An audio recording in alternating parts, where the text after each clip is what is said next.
합니다. 여호수아 1장입니다. 여호수아 1장 1절에서 2절 말씀 먼저 같이 읽도록 하겠습니다. 여호수아 1장 1절에서 2절입니다. 시작. 여호와의 종 모세가 죽은 후에 여호와께서 모세의 수종자 눈의 아들 여호수아에게 말씀하여 이르시되 내 종 모세가 죽었으니 이제 너는 이 모든 백성과 더불어 일어나 이 요단을 건너 내가 그들 곧 이스라엘 자손에게 주는 그 땅으로 가라. 네, 우리 그리고 5절부터 9절까지 말씀 읽도록 하겠습니다. 내 평생에 너를 능히 대적할 자가 없으리니 내가 모세와 함께 있었던 것 같이 너와 함께 있을 것임이니라. 내가 너를 떠나지 아니하며 버리지 아니하리니 강하고 담대하라. 너는 내가 그들의 조상에게 맹세하여 그들에게 주리라 한 땅을 이 백성에게 차지하게 하리라. 오직 강하고 극히 담대하여 나의 종 모세가 내게 명령한 그 율법을 다 지켜 행하고 우로나 좌로나 치우치지 말라. 그리하면 어디로 가든지 형통하리니 이 율법책을 내 입에서 떠나지 말게 하며 주야로 그것을 묵상하여 그 안에 기록된 대로 다 지켜 행하라. 그리하면 내 길이 평탄하게 될 것이며 내가 형통하리라. 내가 내게 명령한 것이 아니냐. 강하고 담대하라. 두려워하지 말며 놀라지 말라. 내가 어디로 가든지 내 하나님 여호와가 너와 함께 하느니라 하시니라. 아멘. 잠시 기도하겠습니다. 하나님, 우리 모두 예배자로 이곳에 와 있습니다. 말씀을 전하는 저도 예배자로 서 있게 도와주시고 말씀 듣는 성도님들도 하나님 앞에 예배하는 마음으로 듣게 하여 주옵소서. 예수님 이름으로 기도합니다. 아멘.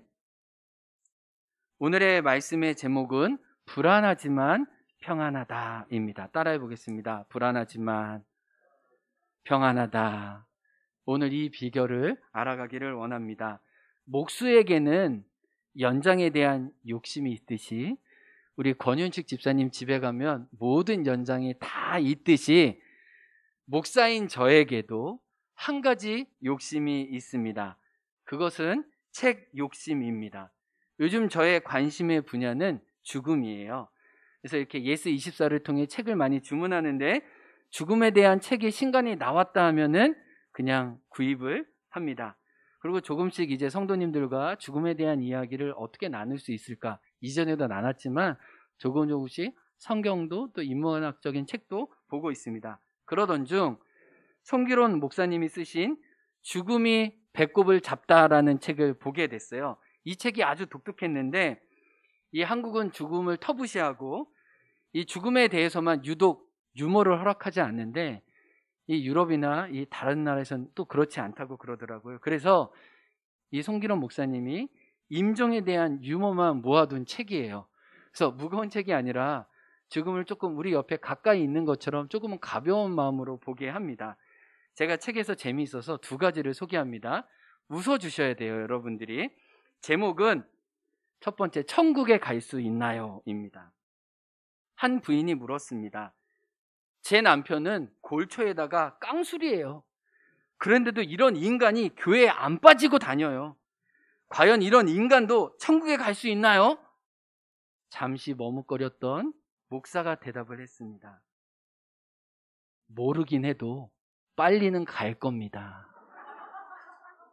네, 이거였어요. 네, 사실은이라는 제목인데요. 노름꾼들이 모여서 노름을 하던 중에 한 사람이 심장마비를 일으켜서 갑자기 죽고 말았습니다. 친구 하나가 죽은 사람의 부인에게 이 사실을 알리러 가게 되었는데 좀처럼 말을 꺼낼 수가 없는 거예요. 대문 앞에서 한참을 망설이다가 초인종을 누르자 죽은 사람의 부인이 문을 열어주었습니다. 부인, 안녕하십니까? 저는 댁의 남편과 함께 있었습니다만, 이렇게 말을 할 때 부인이 얘기했습니다. 어머나!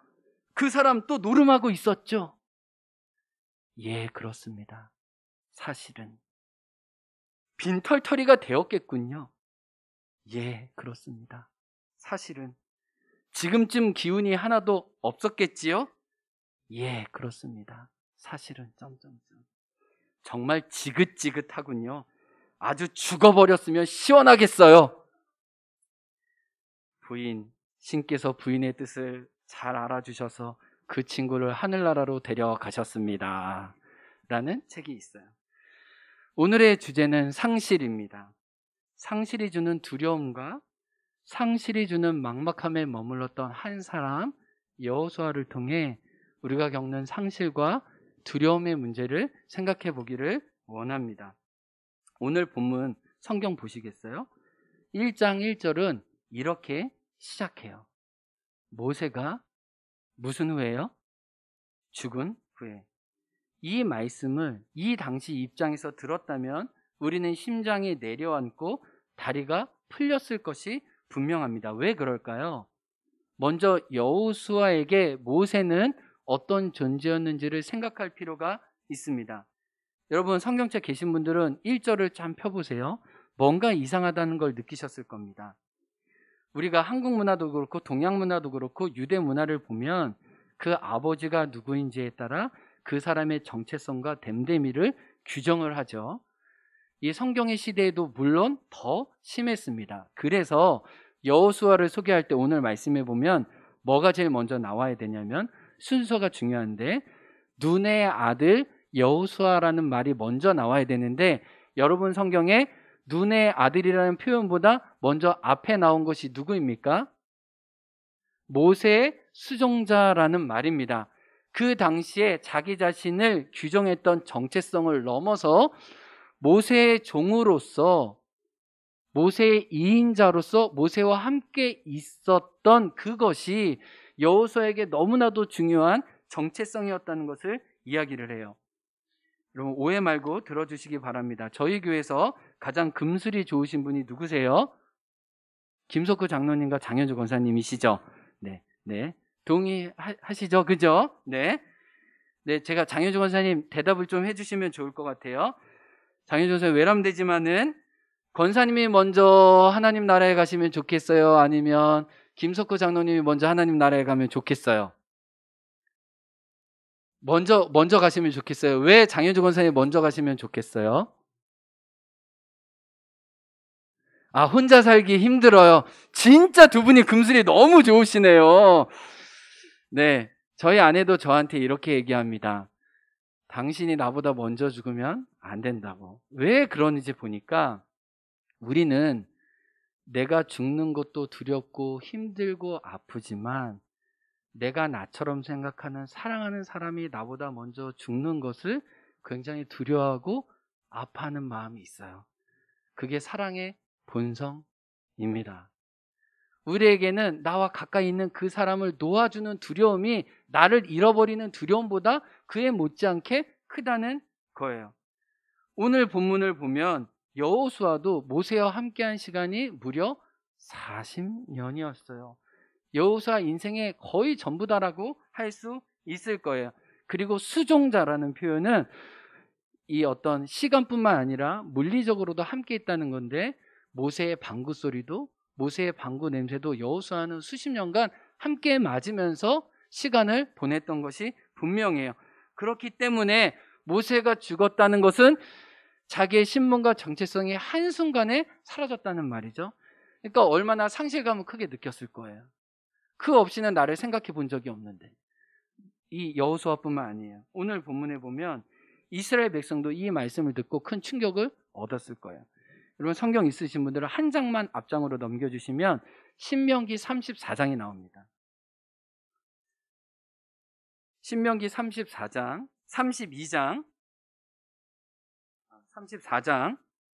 10절에서 12절 성경 있으신 분들은 봐주시고 없는 분들 앞에 화면을 읽어보겠습니다. 그 후에 이스라엘에 모세와 같은 선지자가 일어나지 못하였나니 모세는 여호와께 대면하여 아시던 자요 여호와께서 그를 애굽 땅에 보내사 바로와 그의 모든 신하와 그의 온 땅의 모든 이적과 기사와 모든 큰 권능과 위엄을 행하게 하심에 온 이스라엘의 목전에서 그것을 행한 자이더라. 하나님의 아들 예수님 말고 이 땅에서 가장 위대한 선지자는 누구예요? 오늘 본문에 모세예요. 그래서 예수님 당신의 바리새인들이 예수님께 뭐래요? 당신이 모세보다 더 크니까 라고 얘기했을 때 이스라엘 전체 역사에서 가장 위대한 선지자는 누구예요? 모세라는 거예요. 근데 모세가 왜 위대해요? 만약에 이 지구상에 우주에 가본 사람이 단 한 명이라면, 우주를 경험하고 느껴본 사람이 단 한 명이라면 우리는 그 사람이 전해주는 우주에 대해서 귀를 기울이고 그 사람이 목격한 것을 생생하게 느끼려고 할 거예요. 마치 이처럼 이스라엘은 하나님에 대해 알지 못했어요. 하나님의 성품과 행하심도 알지 못했어요. 누구를 통해서만 하나님을 알았던 거예요? 모세를 거울로 하나님이 누구인지 알았던 거예요. 모세의 손을 통해 하나님의 권능을 알고 모세의 입을 통해 하나님의 말씀을 들었던 거예요.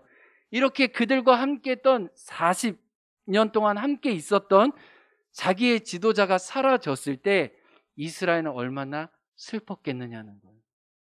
이런 마음으로 우리가 오늘 본문을 봐야 돼요.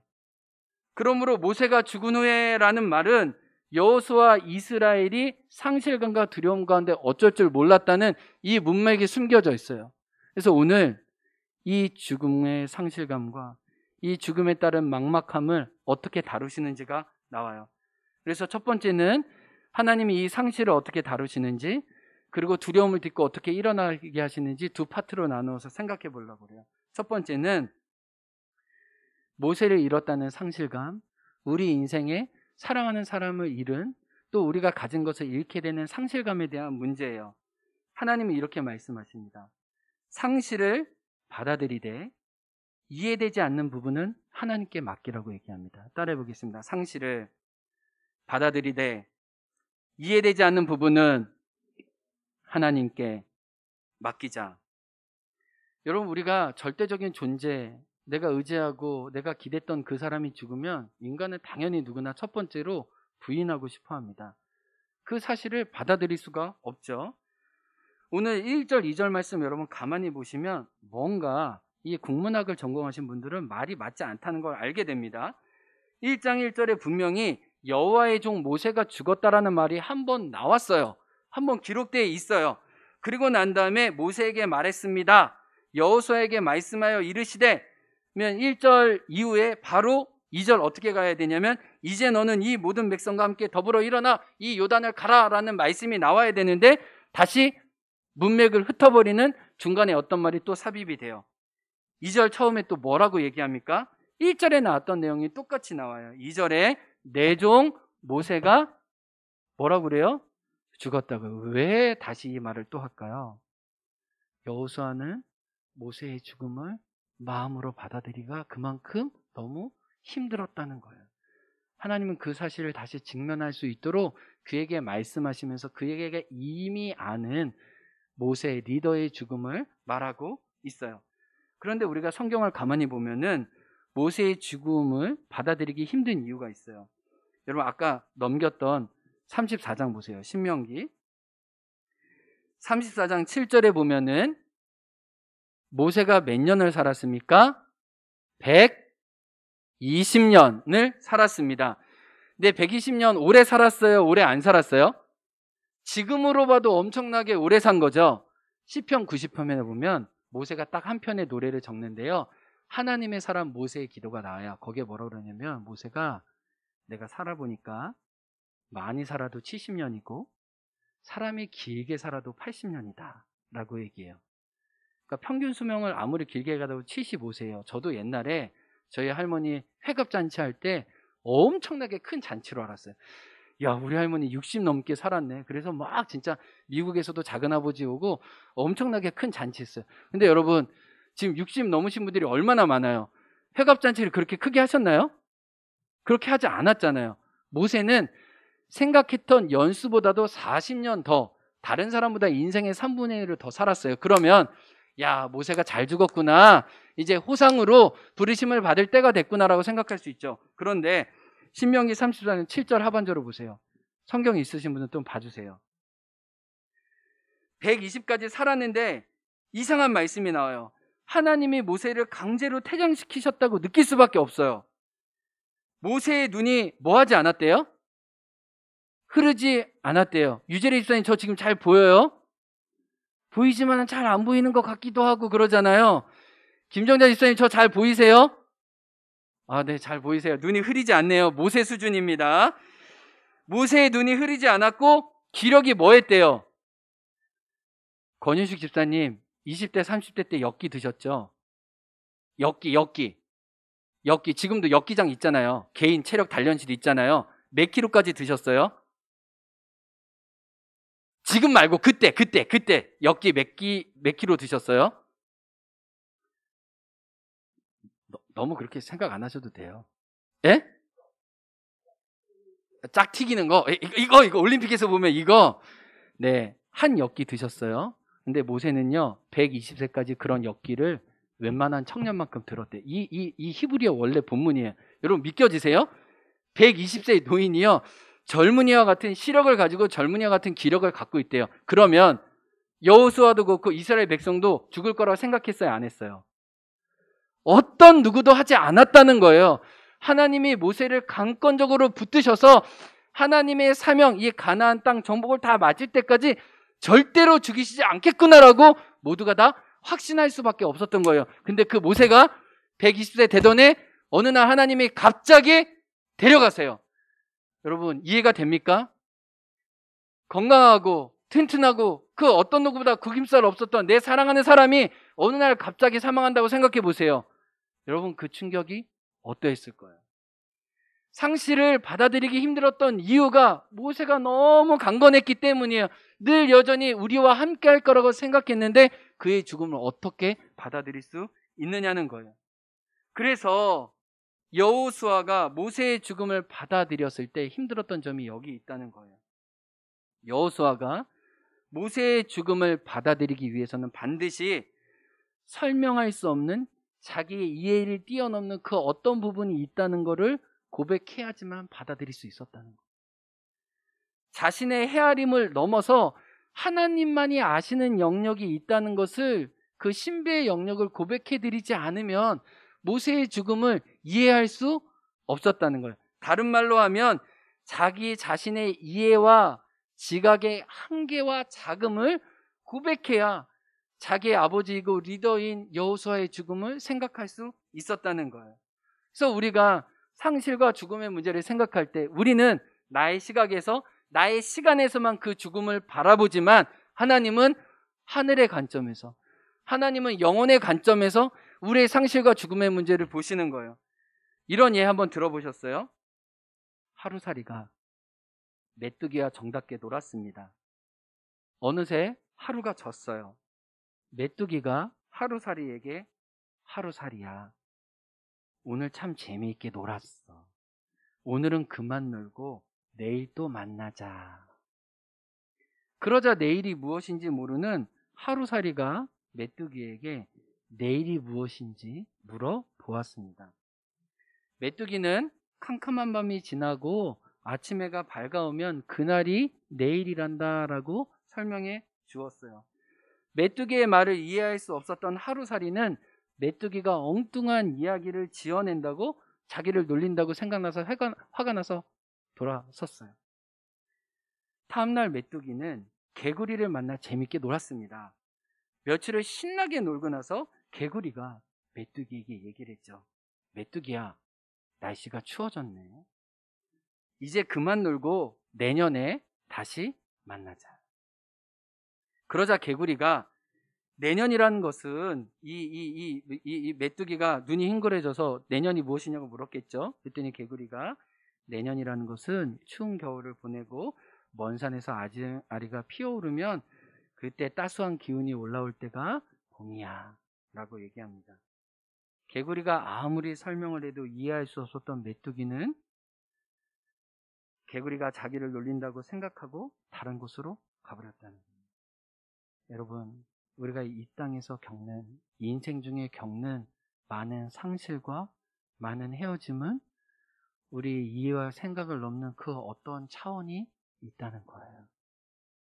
지금은 다 알 수 없지만 하나님의 높은 차원과 하나님의 영혼의 시각에서 모세의 죽음을 받아들일 때, 아니 우리 인생의 상실의 문제를 받아들일 때 우리는 겸손할 수 있고 우리는 마음에 실족하지 않을 수 있다는 걸 오늘 본문은 알려줘요.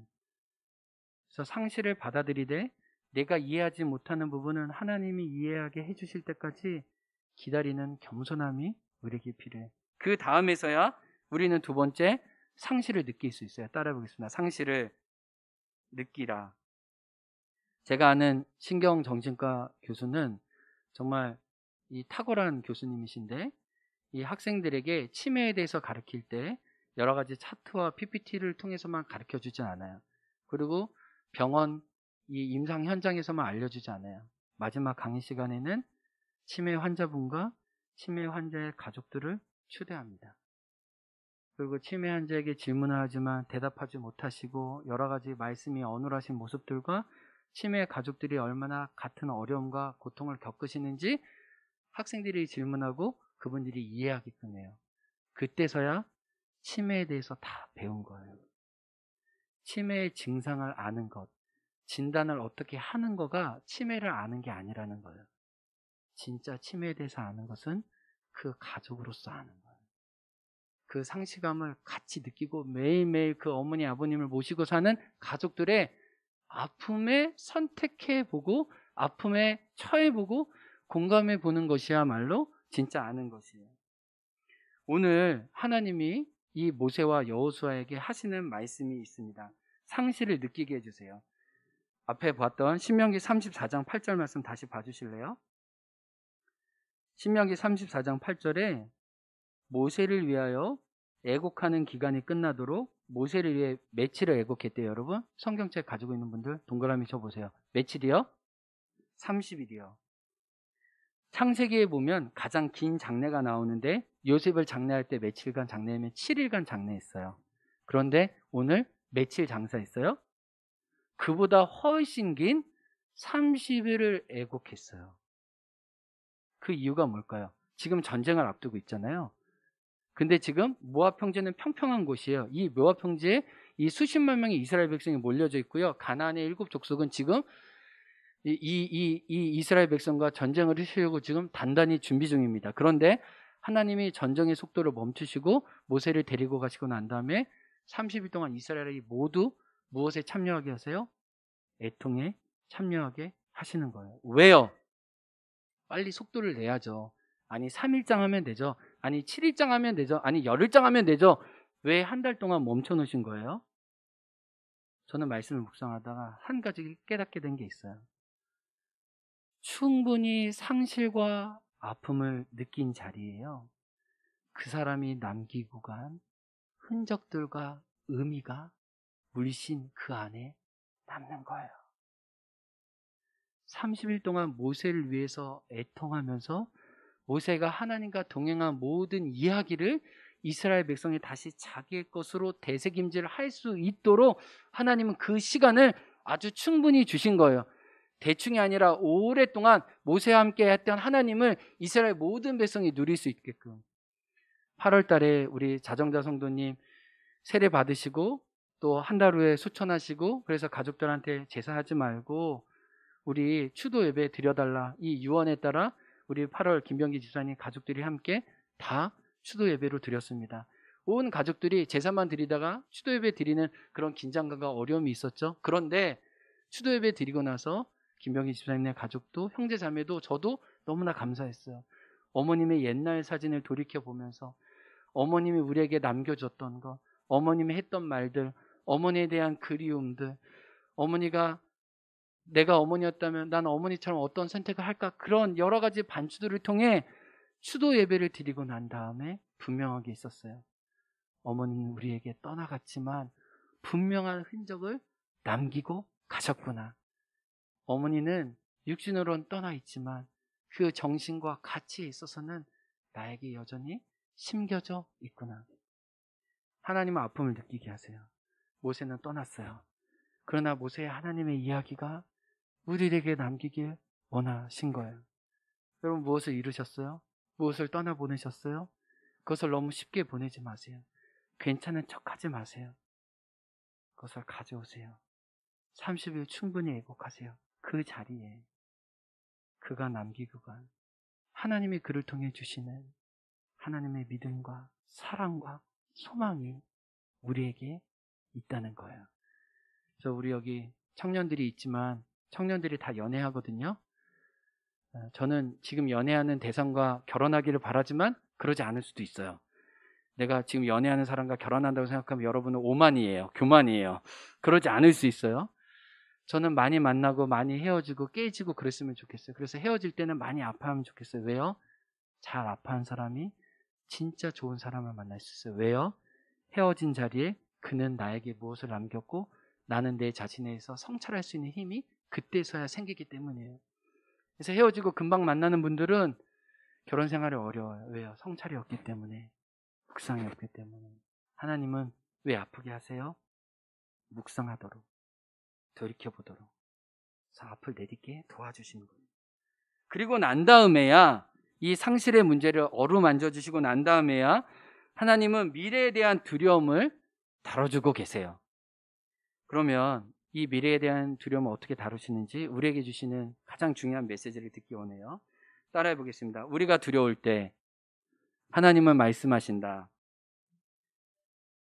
잘 따라해 보세요. 주제 파악했던 처음 자리로 돌아가라. 다시 한번 주제 파악했던 처음 자리로 돌아가라. 성경 봐주십시오. 7절과 8절에 보면 유독 강조하는 구절이 있습니다. 지금 전쟁에 나가는 용사에게 칼과 무기를 잘 챙겨라라고 말씀하시는 게 아니라 너가 단단히 무장하고 챙겨야 되는 것이 있는데 무엇을 챙기래요? 내가 너에게 준 율법책을 잘 챙겨라. 그것을 아침과 저녁마다 묵상하고 읊조리고 간절히 원해라 라고 얘기를 합니다. 8절에 보면은 이 율법책을 한순간도 내 입에서 떠나게 하지 말라. 아마 우리 전쟁에 나갈 때 사진을 두는 것처럼 이 여호사에게는 이 몸에 짊어질 수 있는 책이 있었겠죠. 이 책을 날마다 떠나지 않고 너의 삶의 순간마다 기억하라고 얘기했어요. 그래서 여기서 묵상하다는 얘기는 이 목마른 사슴이 시냇물을 찾을 때 물이 나오지 않아서 막 으르렁거리고 간절히 외치는 그 신음소리와 같은 거예요. 그것이 아니면 절대 살 수 없을 정도로 간절함과 열망을 가지고 그 책을 너에게 붙어있게 하라는 거예요. 그러면 그 내용이 뭐예요? 간절히 기억하고 간절히 묵상하고 한순간도 떠나지 말라고 하신 그 율법책이 내용이 뭐냐는 거예요. 출애굽기 17장에 이 말씀이 나옵니다. 출애굽기 17장 9절부터 15절까지예요. 앞에 화면도 준비되어 있습니다. 여호수아가 평생 품고 살아야 했던 그 율법책이 뭐예요? 읽어보겠습니다. 모세가 여호수아에게 이르되 우리를 위하여 사람들을 택하여 나가서 아말렉과 싸우라. 내가 내일 하나님의 지팡이를 손에 잡고 산 꼭대기에 서리라. 여호수아가 모세의 말들을 흥하여 아말렉과 싸우고 모세와 아론과 훌은 산 꼭대기에 올라가서 모세가 손을 들면 이스라엘이 이기고 손을 내리면 아말렉이 이기더니 모세의 팔이 피곤함에 그들이 돌을 가져다가 모세의 아래에 놓아 그가 그 위에 앉게 하고 아론과 훌이 한 사람은 이쪽에서 한 사람은 저쪽에서 모세의 손을 붙들어 올렸더니 그 손이 해가 지도록 내려오지 아니한지라. 여호수아가 칼날로 아말렉과 그 백성을 쳐서 무찌르니라. 여호와께서 모세에게 이르시되 이것을 책에 기록하여 기념하고 여호수아의 귀에 외워 들리라. 내가 아말렉을 없이하여 천하에서 기억도 못하게 하리라. 모세가 제단을 쌓고 그 이름을 여호와 니시라 하고. 여기서 말하는 율법책은 십계명일 수도 있지만 십계명 이전에 여호와 니시, 하나님이 어떻게 승리케 하셨는지에 대한 기록을 하나님은 전쟁을 이기고 난 다음에 모세에게 시켜요. 모세야, 그 다음 세대를 준비해야 된다. 이 전쟁이 여호수아의 용맹함과 무기의 힘에 있지 않고 하나님을 의지함과 하나님을 향한 기도에 있었다는 걸 깨닫기 위해 너는 이 내용을 기록하라. 여호와 니시의 하나님을 여호수아가 반복적으로 들릴 수 있도록 귀에 외워 들리게 하라. 그 귀에 묵상하게 하라고 말씀한 거예요. 하나님은 두려워 떠는 사람에게 지금 무슨 얘기를 한 거예요? 처음 주제 파악했던 자리로 돌아가게 해 주시는 거예요. 제가 이전에 신대원을 다닐 때 제 그 전도사 동기 친구가 자기는 목회적인 부르심이 너무 분명하기 때문에 내가 좋아하고 사랑하는 사람을 만나는 것도 중요하지만은 사모로서의 부르심이 있는 사람을 만나겠다고 얘기를 했어요. 그래서 그 친구는 좀 교회 규모가 좀 컸는데 자기가 지금 동료 교육자들과 파악해 보니까 자기가 현재 파악한 것만으로도 사모로서의 부르심이 있는 사람이 그 교회 30명이라는 거예요. 그래서 자기는 조금 우월한 위치에서 기도하면서 그 자매들 얼굴도 보고 좀 고를 거라는 거예요. 그래서 너는 사명에 따라 고르는 게 아니라 얼굴을 보고 고르는 것 같다, 이렇게 얘기했어요. 근데 제가 그 친구랑 얘기하다가 근데 사모로 정말 부르심이라고 자기 사명이라고 생각하는 누군가 목사님, 목회자랑 만나서 결혼하길 원하는 분들 중에 내가 궁금한 게 있다. 그분이 목회자의 자녀로 딸로서 엄마가 사모로 어떻게 지냈는지 경험해 본 사람이 있냐? 경험해 본 사람 중에 그럼에도 불구하고 사모가 되겠다고 하는 사람은 진짜 사명이 있고 부르심이 있는 사람이고, 그냥 단지 좋아 보여서 그냥 좀 괜찮아 보여서 사모가 되기 원하는 사람은 가짜일 확률이 높다라고 얘기했어요. 왜 그럴까요? 사모의 딸로서 자라본 사람은 엄마가 겪었을 아픔과 고충과 고뇌를 알죠. 그래서 그 부르심을 결정하기까지 마음의 갈등이 있어요? 없어요? 있어요. 있음에도 불구하고 그 길을 선택한다면 진짜가 맞는 거예요. 근데 오늘 본문에 보면 아까 우리가 읽었을 때 뭔가 느끼지 않았어요? 하나님이 계속 6번이나 강하고 담대하라고 얘기하세요. 너무 심하게 얘기하세요. 그리고 뭐래요? 두려워하거나 놀라지 말라라고 막 도장에 막 찍으세요. 왜 그럴까요?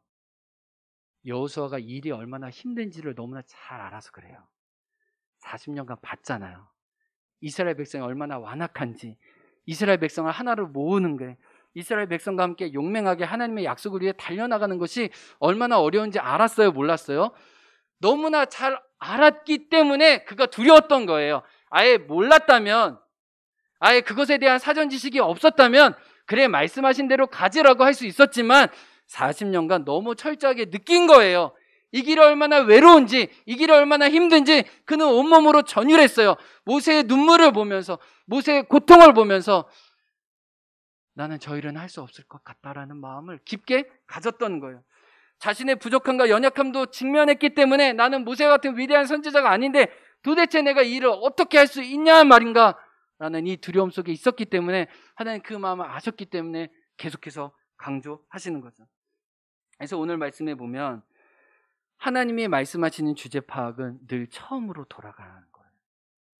이 전쟁과 이 백성을 이끔이 너의 영도력이나 너의 어떠함에 달린 것이 아니라 나에게 순종하고 나에게 의지하는 것에 달려있다는 그 전쟁에 승리케 하시는 하나님에 대한 기억으로 늘 돌아가지 않으면 넌 앞으로 이 사명을 완수할 수 없을 것이다 라고 얘기하는 거예요. 사랑하는 성도 여러분, 하나님이 여러분에게 주신 마음이 뭐예요?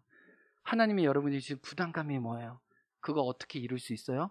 여러분이 더 좋은 사람이 된다고요? 더 능력 있는 사람이 된다고? 아니요. 하나님은 그게 아니래요. 하나님이 여러분을 부르셨던, 만나주셨던 그 처음 자리로 돌아가서 그분의 음성을 듣고 그 진리에 여러분 자신을 의탁해 드릴 때야, 그때서야 두려움을 이길 수 있다고 말씀하십니다. 그래서 하나님이 말씀하시는 주제 파악은 따라해 보겠습니다. 하나님이 주어가 되는 것, 하나님이 우선순위가 되는 것, 하나님이 우두머리가 되는 것. 사도행전 3장에 보면 주제 파악을 했던 베드로가 나와요.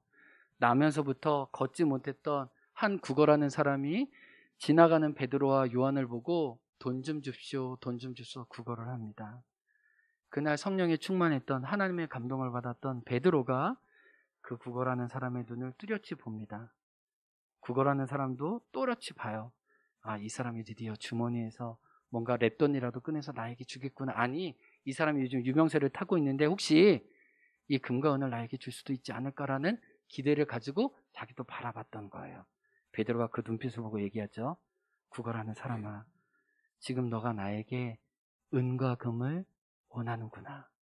근데 뭐라고 얘기해요? 베드로가 나에게는 은과 금은 없으나 내게 있는 것을 너에게 주노니 누구의 이름으로 일어나 걸으라고요? 나사렛 예수 그리스도의 이름으로 걸으라요. 여러분, 우리가 파악하는 주제는 뭐예요? 우리가 말하는 주제 파악은 하나님, 나는 은과 금도 없고요, 나는 학벌도 없고요, 나는 배경도 없고요, 우리 집은 찌질하게 가난하고요, 옆에 친구가 볼 때 저는 너무 흙수저고요, 하나님 제가 이 상황에서 무슨 것을 할 수 있겠습니까? 말하는 우리의 주제 파악은 늘 사람의 관점과 사람의 시선에 제한돼 있는 거예요. 베드로도 솔직히 인정했어요. 나는 너가 말하는 관점에서 너가 원하는 은과 금은 나는 없어. 그런데 하나님의 주제 파악의 관점에서 나를 보니 내가 너에게 진짜 줄 수 있는 것이 있는데 그것은 예수의 이름이다. 여러분 지금 은과 금이 없다는 그 객관적인 세상이 여러분을 바라보는 현실로 여러분의 주제 파악을 하고 계세요? 아니면 여러분 안에 계신 승리케 하시는 여호와 니시의 하나님, 여러분을 앞서서 이끌어가고 계시고 여러분 안에 오늘도 역사하시는 그 성령으로 말미암아 예수님의 이름으로 여러분의 삶을 바라보고 계시냐는 거예요. 우리의 주제 파악이 인간적인 것에서 하나님께 돌이켜 올 것을 주님은 말씀하시는 거예요. 따라해 보겠습니다. 내 안에 예수 그리스도의 이름이 있습니다. 외람되지만 제가 이런 질문을 하고 싶습니다. 지금 행원교회에서 가장 돈 걱정을 많이 하는 사람이 누구일까요? 네, 대답해 주세요. 누구일까요? 네, 여러분이에요? 네, 사업하신 우리 서동원 집사님도 있죠? 아, 진짜 그렇네요. 서동원 집사님 그럴 수 있겠네요. 안 합니까? 네, 저는 돈 걱정을 합니다. 많이 합니다. 들락날락을 선포하는 저의 마음에 주제를 파악해 봐요. 우리가 성도가 몇인데, 우리의 교회 재정과 규모가 얼만데 왜 이 두려움이 없겠어요? 왜 이 갈등이 없겠어요? 앞으로 맞이하게 될 그 힘듦에 대한 예상이 왜 없겠어요? 제가 한 돈 없어 봤다고 얘기했잖아요. 아버님의 목회에서 가정에서 얼마나 돈 때문에 겪었던 그 수치심과 아픔이 있었기 때문에 저도 여호수아와 같이 이 과정에 줄 힘듦을 그냥 제가 이렇게 떠올려 보게 돼요. 그것이 자연스럽게 제 안에 일어납니다. 그런데요, 하나님이 지난주도 그렇고 계속 저한테 너 앞에 주제 파악만 하지 말고 은과 금이 없다는 주제 파악 말고 이미 내가 너에게 무엇을 행하는지 보게 하라는 거예요. 그러면서 제가 생각난 첫 번째 사건이 있었어요. 제가 97년 때 태국 선교여행을 갔을 때 그때도 진짜 돈이 없었어요. 근데 그때 하도 선교단체에 있으니까 막 선교단체 막 선교여행 가고 막 이러라고 하고 했을 때 제가 여러 번 선교여행을 갔기 때문에, 그리고 정말 애써서 그 재정 싸움하는 것이 너무 힘들었기 때문에 이제 나는 군대도 가야 되고 나는 이제 좀 편안한 방학을 맞이하고 싶다. 나는 더 이상 이제 재정 싸움이나 재정의 어려움 때문에 나를 두려움과 불안에 몰아넣고 싶지 않다는 마음이 있었어요. 근데 리더들이 결정하면서 요한이 너도 좀 선교여행에 동참하면 좋겠다. 우리 태국에 같이 가자고 얘기하는 거예요. 선배 그런 얘기 하지 마세요. 나는 이미 하나님 위한 대가 지불을 다 지불했으니까 이제 나를 좀 평안히 놓아달라고, 풀어놓아 자유케해달라고 제가 얘기했어요. 요한아, 근데 너 그냥 생각만으로 결정하지 말고 요한아 한번 기도해보면 좋겠어라고 리더가 저에게 권유해서, 그래 내가 기도하는 흉내만이라도 내보자고 했어요. 그래서 제가 어디 이렇게 바깥에 갔다가 장신대 이렇게 올라오는 길에 그때 장신대에 큰 기도탑이 있었어요. 아주 큰 기도탑이. 제가 그 기도탑에 가서 기도해야겠다 그래서 저 높은 곳에 올라갔어요.